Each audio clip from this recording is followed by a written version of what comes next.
week's Safety Toolbox talk is titled Safety's Worst Enemy. Ponder that question for just a second. What do you think safety's worst enemy is?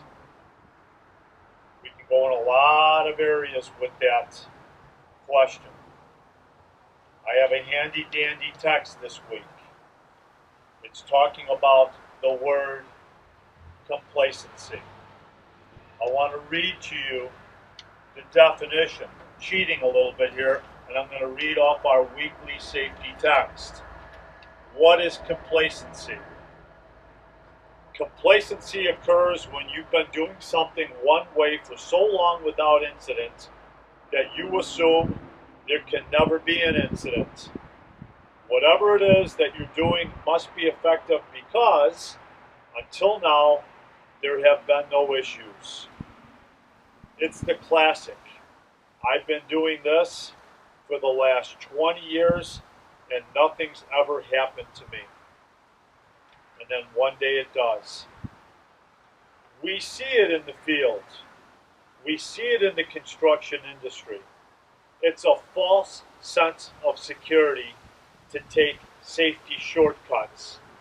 Maybe not secure that extension ladder as I'm going up to another elevation and it slips off and I become a fall victim off of a ladder. The gentleman in the lull never wears his seatbelt. Have you ever noticed that? These are supposed to be trained, certified operators on our lulls, our subcontractors, sometimes our people, not wearing their seatbelt. You think that's complacency?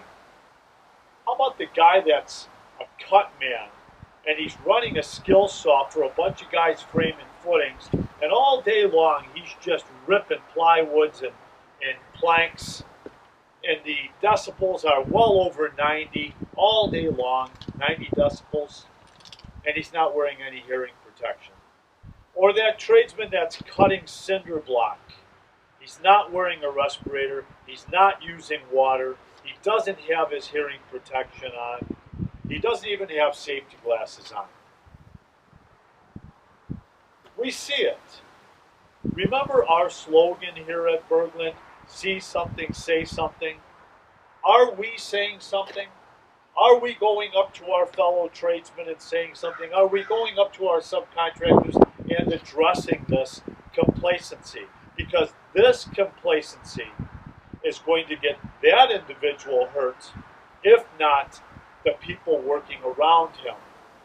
And until we get this complacency in order, a job site's really never 100% proof safely.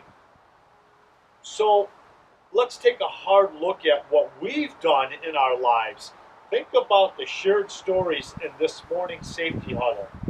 Every one of us in this morning's safety huddle has done an unsafe act in our careers, and we know it because that's the way it used to be done. But it's a different world. We're in the latter part of 2019. Safety is at the forefront. There isn't anyone watching this safety talk this morning that I want to get injured today by taking a shortcut and being complacent in what he's doing. And that includes low-hanging fruit type stuff. Taking guards off of tools that were designed to have a guard on it at all times, and now you just amputated off part of a finger. There's so many scenarios I can throw at you in regard to complacency. But it is alive and well.